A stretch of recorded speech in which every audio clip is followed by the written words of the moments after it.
Hi hello வணக்கம். Success sari boutique and class and materials பாருங்க. இது ஒரு கஸ்டமர் ப்ளவுஸு. ரொம்ப சிம்பிளா கேட்டிருந்தாங்க. சிம்பிள் தான். Zari, sugar bead, Moti bead, again sugar bead. அப்புறம் வெளியில வந்து கட் பீடு வச்சு, பேர்ல் பீடு வச்சு ஒரு டிசைனு சிம்பிளா குடுத்துட்டு, ஃபுல்லாவே புட்டாஸ் ஒர்க் பண்ணியிருக்கிறோம் பாருங்க. பார்க்கறதுக்கே சிம்பிளா இருக்கும். ஆனா லுக் வைஸ் பார்க்கும்போது நல்ல கிராண்டா பட்டையா இருக்கும்.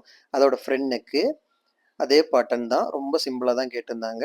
ஸ்லீவ் பார்த்துக்கிட்டிங்கன்னா, இதே பேட்டர்ன் தான். ஃபுல்லாவே புட்டாஸ் ஒர்க் பண்ணியிருக்கிறோம். ஸோ இந்த மாரி சிம்பிள் ஒர்க் ஆர்டர் தேவைப்படுறவங்களெல்லாம் உடனே டிஸ்பிளேல தெரிய நம்பருக்கு கலர் வாட்ஸ்அப் பண்ணி ஆர்டர் புக் பண்ணிக்கோங்க. கைஸ் நம்ம ஷாப் எங்க இருக்குன்னு பார்த்தீங்கன்னா, திருச்சியில திருவானைக்கோவில் டெம்பிளின் ஹோட்டல் பக்கத்துல இருக்கு. Success aari material. நம்ம வந்து aari work classes online, offline 2மே கண்டக்ட் பண்ணிக்கிட்டு இருக்கிறோம். பிளஸ் ஆரி ஒர்க் பண்ணி கொடுத்துட்டு இருக்கிறோம். So aari work classes online, offline join பண்ண விருப்பம் உள்ளவங்க மறக்காம டிஸ்பிளேல தெரிய நம்பருக்கு கலர் வாட்ஸ்அப் பண்ணி உங்க சீட்டை புக் பண்ணிக்கோங்க. கிளாஸ் அவைலபிள் இருக்கு. அது மாதிரி ஆரி ஒர்க் ஆர்டர் தேவைப்படுறவங்களும் டிஸ்பிளேல தெரிய நம்பருக்கு கான்டாக்ட் பண்ணுங்க. ஓகே கைஸ், வீடியோ பிடிச்சிருந்தா மறக்காம லைக் பண்ணுங்க, கமெண்ட் பண்ணுங்க, உங்க ஃப்ரெண்ட்ஸுக்கெல்லாம் ஷேர் பண்ணுங்க. முக்கியமா நம்ம சேனலை சப்ஸ்கிரைப் பண்ணிடுங்க. இன்னொரு வீடியோ மட்டும் நாளைக்கு சந்திப்போம். பாய்.